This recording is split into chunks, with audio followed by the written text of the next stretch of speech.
Assalamualaikum warahmatullahi wabarakatuh. Nama saya Nur Syazali Mutajamin, nombor 256999 akan membentangkan tentang cukai barang dan perkhidmatan Goods, Service and Tax GST. Cukai ini merupakan cukai nilai tambah yang telah dimasukkan di Malaysia. GST berkuat kuasa mulai 1 April 2015 yang melibatkan kadar bayaran standard yang dikenakan sebanyak 6% terhadap pembeli, manakala pembekal dikecualikan cukai dan diberikan pelepasan daripada pengenaan dan pembayaran cukai. GST pada dasarnya diformulisasikan untuk mengatasi kelemahan yang tidak boleh diatasi di dalam sistem SST seperti kesan cukai bertindih, cukai berganda dan cukai bertingkat, isu kebocoran dan ketidakkejujuran hasil akibat daripada aktiviti pemindahan harga, penyeludupan dan sebagainya. Tujuan asal pelaksanaan cukai barang dan perkhidmatan GST adalah untuk memperluaskan asas percukaian negara, memandangkan Malaysia hanya mempunyai sebanyak 2 juta pembayar cukai berbanding jumlah rakyat yang sebenar iaitu 28 juta menurut Menteri di Jabatan Perdana Menteri Datuk Seri Abdul Wahid Omar. Beliau berkata GST adalah cukai penggunaan indirect tax di mana mereka yang berbelanja lebih adalah dari kalangan yang berpendapatan lebih, selaras dengan langkah kerajaan yang mensasarkan bajet seimbang menjelang 2020. Assalamualaikum warahmatullahi wabarakatuh dan salam sejahtera. Saya Muhammad Iman bin Ahmad Nazli, nombor metrik 267602. Okey, saya akan menerangkan tentang prinsip percukaian GST, di mana prinsip ini terbagi kepada 3 prinsip, iaitu prinsip equity, prinsip kecekapan ekonomi dan prinsip keberkesanan pentadbiran cukai. Okey, saya akan menerangkan bagaimana cukai GST ini dilaksanakan di Malaysia yang telah ditetapkan segala urus niaga ataupun perkhidmatan di antara pengeluar, pemborong, peruncit dan pengguna mempunyai beberapa prinsip yang sama dari sudut prinsip percukaian. Okey, saya akan menerangkan prinsip equity. Apa itu prinsip equity? Prinsip equity ini membawa maksud keadilan yang harus diperoleh oleh setiap pembayar cukai di Malaysia, di mana equity ini terbagi kepada 2, iaitu menegak dan satu lagi melintang. Equity melintang merujuk kepada kemampuan membayar cukai yang sama ada dimiliki oleh seorang ataupun beberapa orang, termasuk pembayar cukai yang sama. Ini diguna pakai bagi sesiapa yang mempunyai tanggungan ataupun tidak mempunyai tanggungan. Equity menegak pula merujuk kepada rakyat yang dicukai kepada kadar yang berbeza mengikut kemampuan masing-masing. Equity menegak mengambil kira faktor-faktor seperti tanggungan oleh sesetengah individu untuk menjelaskan kadar cukai yang berbeza, yang mana dikenakan cukai walaupun pendapatan mereka itu sama, direkodkan bahagi orang ataupun 2 orang yang lebih. GST yang dikenakan adalah kurang memadai ataupun mencapaian prinsip ekonomi bagi menyumbang kepada kerajaan, iaitu erti kata lain wajib menyumbang kepada kerajaan. Sekian, terima kasih. Analisis takrif dan tujuan cukai GST turut diperkenalkan untuk mengatasi masalah yang berkaitan dengan cukai jualan dan perkhidmatan seperti kesan kompaun dan masalah klasifikasi, persepsi dan penerimaan orang awam misalnya terhadap GST ini sedikit sebanyak dipengaruhi oleh kebimbangan mereka terhadap impak yang bakal membebani kehidupan seharian. GST adalah cukai penggunaan yang dikenakan terhadap barangan dan perkhidmatan di semua peringkat perniagaan. Pengguna hanya dicukai apabila berbelanja. Melalui sistem percukaian, GST ini lebih mengenakan kutipan cukai sebanyak 6% bagi barangan dan perkhidmatan, melainkan bagi yang dikecualikan melalui GST. Kerajaan Malaysia juga turut mengambil pendekatan dalam melaksanakan kadar cukai ini agar rakyat atau orang awam tidak terbeban dengan peningkatan kos yang dikenakan. Cukai GST ini juga mampu mengurangkan masalah belanjawan negara. GST juga mampu meningkatkan hasil dan dapat menjana pertumbuhan ekonomi negara. Pelaksanaan GST turut membantu kerajaan untuk menurunkan kadar cukai pendapatan dan lebih berdaya saing untuk menarik lebih ramai para pelabur, misalnya pelabur-pelabur asing, supaya dapat menanam modal di Malaysia. Okey, saya akan menerangkan tentang kecekapan ekonomi. Okey, yang mana semua orang tahu bahawa kecekapan ekonomi ini adalah hasil pasaran yang optimum kepada masyarakat. Jika dilihat dalam konteks ekonomi, kebajikan ianya merupakan satu hasil yang berkesan dari sudut ekonomi, yang mana ianya merupakan salah satu langkah yang memaksimumkan saiz paipan nilai ekonomi pasaran yang tercipta buat masyarakat. Dalam hasil pasaran dari sudut ekonomi cekap, tiada penambahbaikan Pareto yang dibuat dan hasilnya dikenali sebagai kriteria Kaldor-Hicks. Secara terangnya lagi, kecekapan ekonomi merupakan salah satu istilah yang biasanya digunakan dalam mikroekonomi apabila membincangkan pengeluaran unit barangan dianggap sebagai ekonomi yang cekap apabila sesuatu unit barangan yang dihasilkan itu berada pada kos yang terendah. Ekonomi yang diperkenalkan oleh Parkin dan Bade memberikan suatu pendedahan yang sangat berguna kepada perbezaan antara dua kecekapan ekonomi dan kecekapan teknologi lah. Okey, yang pertama, konsep kecekapan ini terdiri daripada dua, iaitu kecekapan teknologi berlaku semasa ia tidak mungkin meningkatkan output tanpa meningkatkan input. Okey, kecekapan ekonomi berlaku semasa kos menghasilkan sesuatu output berada pada tahap yang rendah. Kecekapan possible. Teknologikal merupakan perkara kejuruteraan memandangkan apa yang dilaksanakan teknologi sesuatu yang boleh atau tidak boleh dilakukan. Okey, kecekapan ekonomi bergantung kepada harga, satu faktor pengeluaran. Sesuatu yang berteknologi berkesan mungkin tidak dari segi ekonomi cekap, tetapi ianya sesuatu yang ekonomi yang cekap sentiasa teknologi cekap. Okey, tumpuan utama yang perlu difahami adalah idea bahawa kecekapan ekonomi berlaku iaitu apabila kos menghasilkan output tertentu ialah serendah yang mungkin. Ada andaian tersembunyi di sini dan itu adalah andaian bahawa semua yang lain adalah sama. Okey, perubahan yang merendahkan kualiti yang baik dan pada masa yang sama mengurangkan kos pengeluaran tidak meningkatkan kecekapan ekonomi. Konsep kecekapan ekonomi hanya relevan apabila kualiti barangan yang dihasilkan adalah tidak berubah. Okey, seterusnya saya akan menerangkan pula tentang keberkesanan pentadbiran cukai.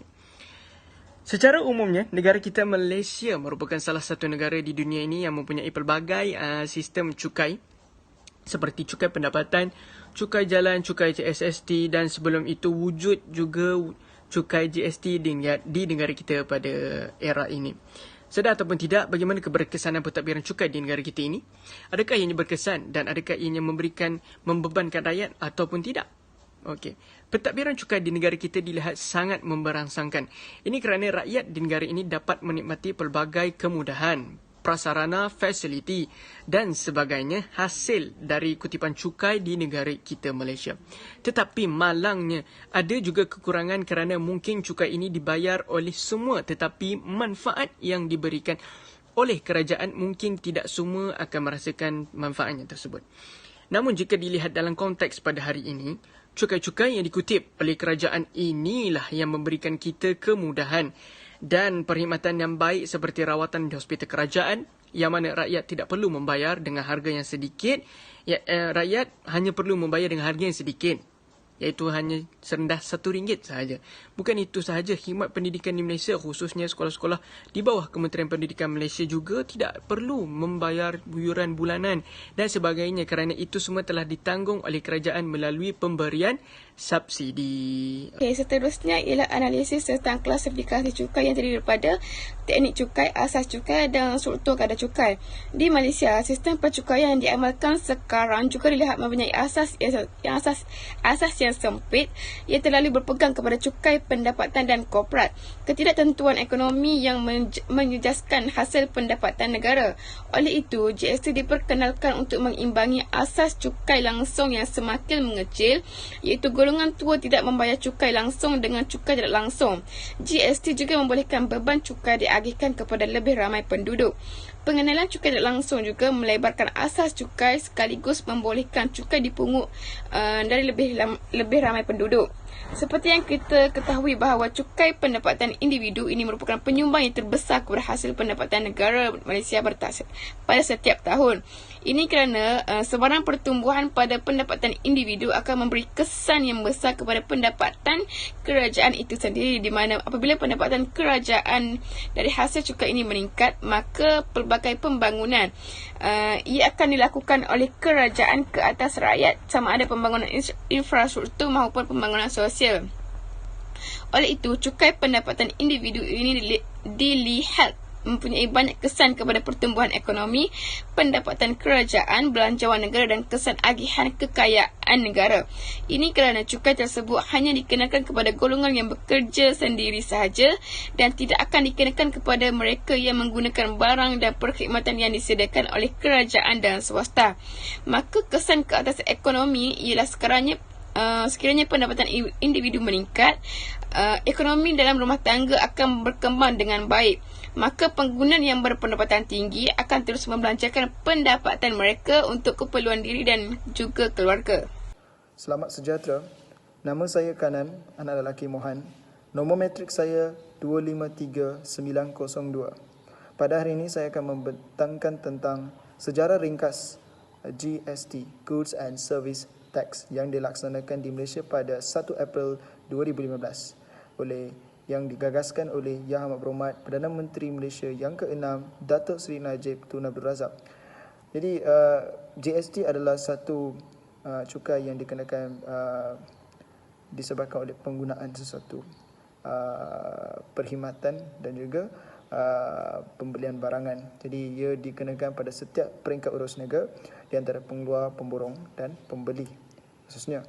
Dan terdapat 3 mekanisme penting, iaitu yang juga kadar cukai itu, kadar standard, kadar sifar dan juga kadar pengecualian cukai.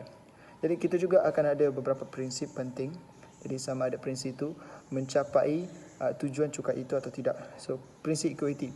So secara jujurnya GST tidak mencapai prinsip equity, di mana ia tidak mengadili rakyat kerana rakyat akan dihimpit oleh kenaikan harga barangan yang tinggi untuk jangka masa yang panjang disebabkan oleh GST. Yang kedua adalah prinsip kecekapan ekonomi. Sememangnya ia menjadikan ekonomi negara kita cekap kerana kita mendapat hasil cukai yang tinggi untuk tujuan memperbaiki dan membina infrastruktur baru untuk menyokong industri tempatan. Dan prinsip yang ketiga, keberkesanan pentadbiran cukai. Sememangnya jumlah penjawat awam diperlukan, pegawai awam diperlukan atau unit pentadbiran diperlukan untuk mengutip cukai. Jadi ianya tidak menjadi satu kerugian kerana jumlah cukai yang dikutip melebihi kos. Jadi ianya merupakan satu keberkesanan yang sungguh-sungguh cekap dalam bidang dari aspek unit pentadbiran. Sekian, terima kasih. Assalamualaikum warahmatullahi wabarakatuh. Nama saya Nur Syazana Munti Jamin, nombor metrik 256929, akan membentangkan tentang implikasi cukai terhadap kerajaan dan masyarakat. Sistem percukaian di Malaysia adalah berbeza-beza mengikut kepentingannya yang tersendiri serta menjadi salah satu penyumbang kepada pendapatan kerajaan Malaysia. Cukai didefinisikan sebagai bayaran wang atau bukan wang yang diwajibkan oleh kerajaan terhadap semua isi rumah atau firma untuk membayari perbelanjaan kerajaan. Cukai-cukai yang dikutip oleh kerajaan Malaysia dikategorikan kepada 2 bahagian, iaitu cukai langsung dan cukai tidak langsung. Cukai langsung ialah cukai yang dikutip secara terus daripada pihak yang wajib bayar dan bebanan cukainya tidak boleh dipindahkan kepada pihak yang lain. Contohnya, cukai pendapatan individu. Manakala cukai tidak langsung pula merupakan cukai yang boleh diagihkan sepenuhnya atau sebahagiannya kepada orang lain selain daripada mereka yang dikenakan cukai tersebut. Contohnya adalah duty ekspor, duty import, duty excise, duty jualan dan cukai perkhidmatan. Jadi di bawah cukai langsung terdapat cukai pendapatan individu, syarikat dan juga cukai hartanah dan lain-lain. Jadi di sini saya ingin meneliti dan mengupas tentang implikasi yang wujud akibat dari pengenaan cukai langsung, iaitu khususnya cukai pendapatan. Jadi yang pertama, implikasi yang pertama. Jadi sebelum saya ingin meneruskan dengan implikasi yang pertama, cukai langsung merupakan cukai yang dipungut terus daripada pembayar cukai yang mempunyai pendapatan yang harus dibayar cukai mengikut kadar yang dipungut mengikut kadar progresif. Alright? Dan ianya tidak boleh dipindahkan kepada individu atau pihak yang lain, tidak seperti mana cukai tidak langsung. Jadi kita pergi kepada implikasi pertama, iaitu pendapatan. Apabila cukai yang dikenakan itu kepada masyarakat, implikasinya ialah pendapatan isi rumah kurang. Hal ini disebabkan isi rumah yang berbelanja untuk membekalkan mereka atau keluarga mereka dengan keperluan seharian akan kekurangan duit dan mungkin terkurang duit disebabkan perbelanjaan yang dibuat untuk membayar cukai. Contohnya, kita ada sebuah keluarga yang di mana ketua keluarga tersebut mempunyai pendapatan RM5,000. Beliau dikenakan cukai sebanyak 3%. Jadi bayangkan 3% daripada cukai itu dibayar dan dibelanja. Jadi mereka akan kekurangan pendapatan.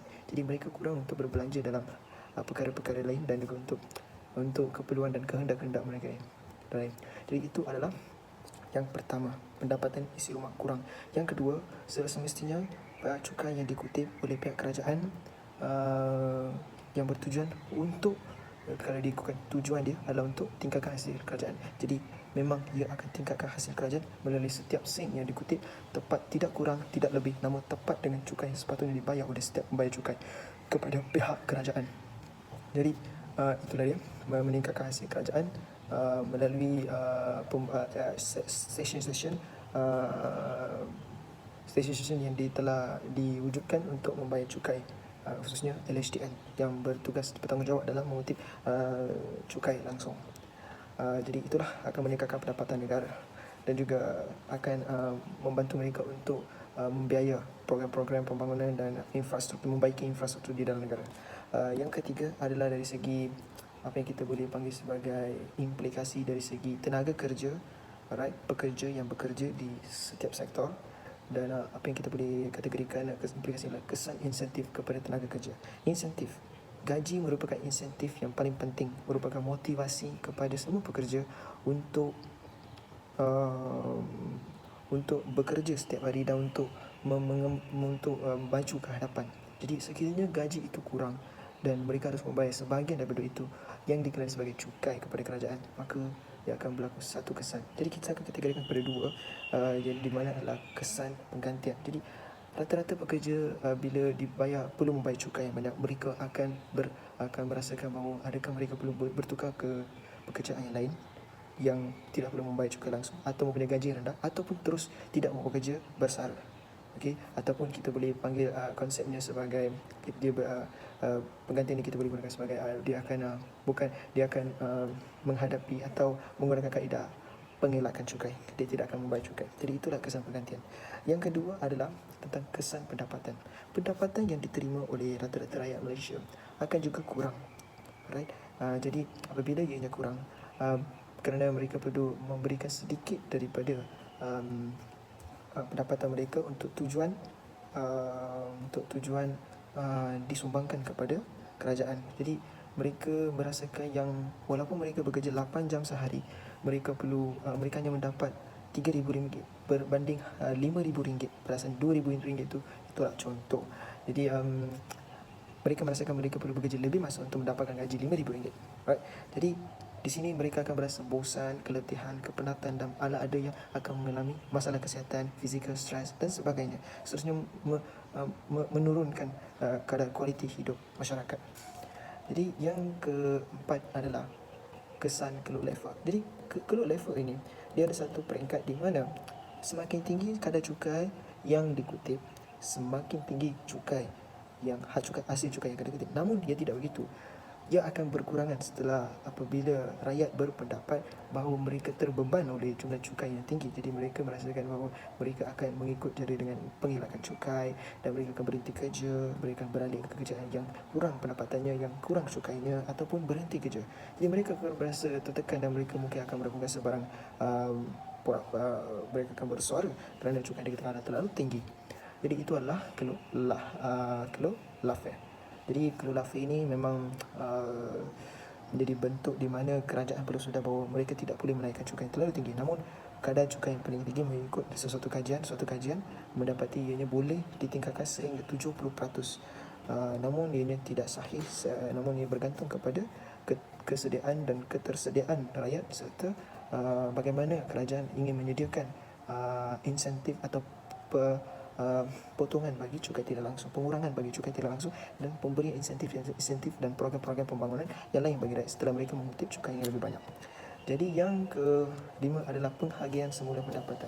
Jadi semestinya cukai yang dikutip bertujuan untuk mengagihkan semula pendapatan, untuk mengambil dari yang kaya dan diagihkan semula kepada golongan yang memerlukan. Selain itu, program-program pembangunan dan program untuk tujuan kebajikan juga diadakan selaras dengan misi atau matlamat utama kerajaan itu sendiri demi menjaga kebajikan rakyat. Jadi di sini kita dapat mengagihkan pendapatan semula, right? Jadi sebabkan itulah pendapatan yang tinggi dikenakan cukai yang tinggi berdasarkan cukai progresif dan bukan regresif. Dan kerajaan akan berusahakan untuk mengurangkan cukai tidak langsung sekiranya cukai langsung itu tinggi. Dan ini adalah mengikut apa yang difahami oleh saya tentang implikasi. Kelima-lima implikasi ini adalah berkenaan dengan cukai langsung, iaitu cukai pendapatan terhadap kerajaan dan masyarakat.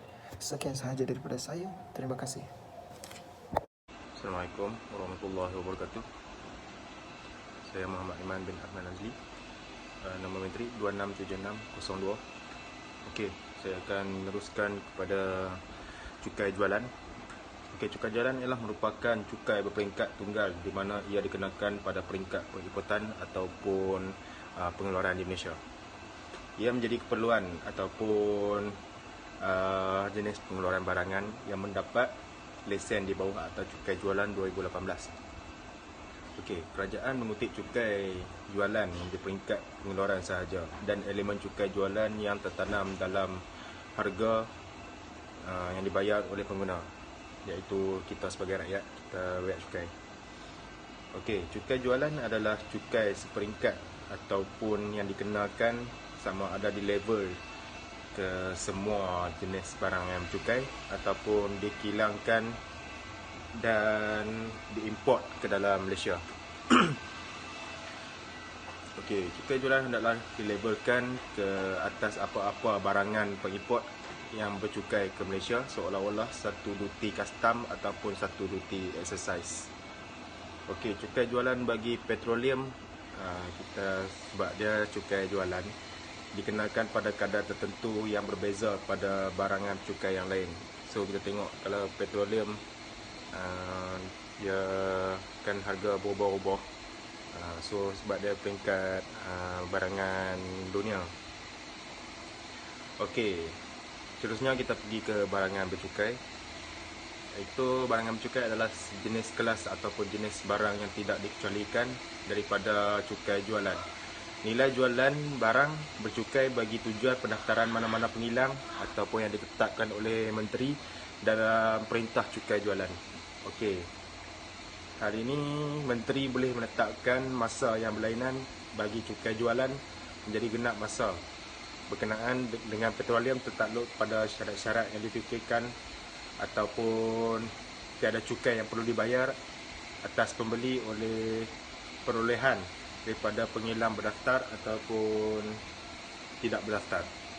Contohnya yang seperti rokok-rokok seluduk Itu adalah barangan tak bayar cukai. Rokok-rokok seludu, banyak lagi barang-barang lain. Okey, seterusnya ialah ketetapan umum, iaitu ketetapan cukai jualan, di mana ketetapan ini adalah keputusan yang dibuat oleh ketua pengarah dan dikeluarkan oleh orang ramai untuk memberi panduan mengenai tafsiran ialah pemakai-pemakai ataupun peruntukan akta cukai dari 2018. Ketetapan ini yang dikeluarkan boleh menggunakan daripada orang ataupun golongan atau apa-apa jenis aktiviti perniagaan. Okey, sekian, terima kasih. Okey, seterusnya ialah cukai perkhidmatan. Di Malaysia, bermula 1 September 2018, kerajaan telah memutuskan untuk melaksanakan cukai jualan dan perkhidmatan bagi menggantikan cukai barang dan perkhidmatan GST. Okey, jadi cukai perkhidmatan ini dikenakan kepada orang yang menyediakan perkhidmatan bercukai di dalam perjalanan atau penerusan mana-mana perniagaan dan bertanggungan untuk didaftarkan di bawah Akta Cukai Perkhidmatan 2018. Namun, cukai perkhidmatan ini tidak dikenakan ke atas perkhidmatan yang diimport atau diekspor. Kadar cukai yang dikenakan adalah sebanyak 6% dan berkadar tertentu untuk kad kredit. Antara perkhidmatan bercukai yang dikenakan adalah seperti hotel, makanan dan minuman, kelab, permainan, insurans dan takaful dan sebagainya. Okey, jadi cukai perkhidmatan ini adalah dikenali sebagai cukai peringkat tunggal yang dikenakan sekali sahaja oleh pembekal perkhidmatan. Oleh itu, tiada mekanisme input atau pengecualian tersedia untuk cukai perkhidmatan. GST dilaksanakan oleh kerajaan kerana ekonomi negara telah mengalami defisit fiskal. Sekiranya penambahan defisit bertambah, ia akan meningkatkan hutang negara, sekaligus menyebabkan negara akan mengalami kesusahan untuk mendapatkan pinjaman dari luar apabila melibatkan sektor ekonomi.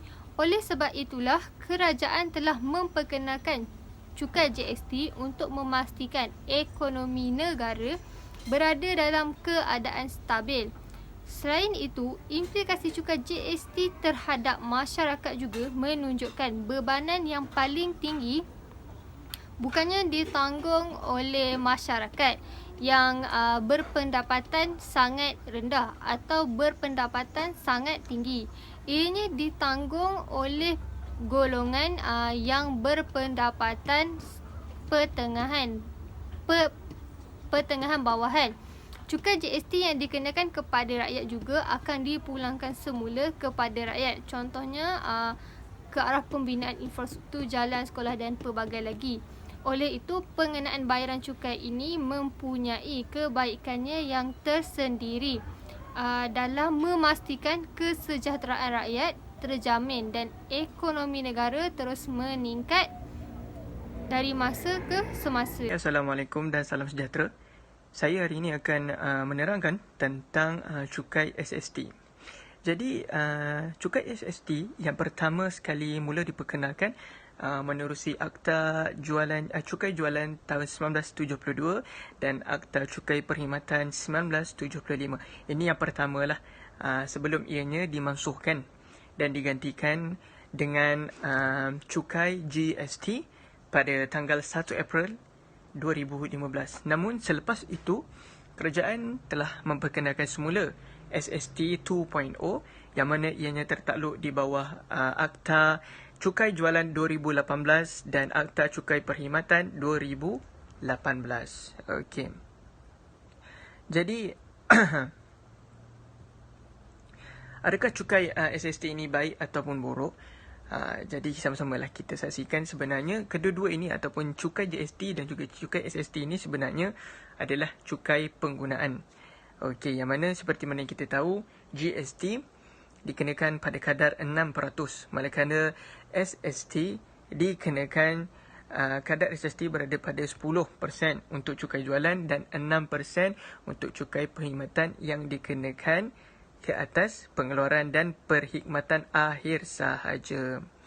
Jadi ringkasannya, SST hanya dikenakan ke atas pengguna akhir sahaja, manakala cukai GST dibayar secara menyeluruh. Okey, SST ni dibayar apabila barangan digunakan sahaja, sementara GST dibayar untuk setiap transaksi antara syarikat sebelum ia sampai ke tangan pengguna akhir. Cukai jualan hanya akan dikenakan di peringkat pengeluar atau pengguna, manakala cukai perkhidmatan akan dikenakan ke atas pengguna yang menggunakan perkhidmatan bercukai. GST pada kadar 6%, sementara kadar SST berbeza-beza antara 5 ke 10% sehingga kadar yang ditetapkan. GST ini merangkumi semua barang dan perkhidmatan, sementara cukai jualan hanya mencakupi pengeluaran dan cukai perkhidmatan hanya mencakupi perkhidmatan tertentu seperti contoh perkhidmatan profesional sahaja. Okey, itu sahaja daripada saya. Sekian, terima kasih.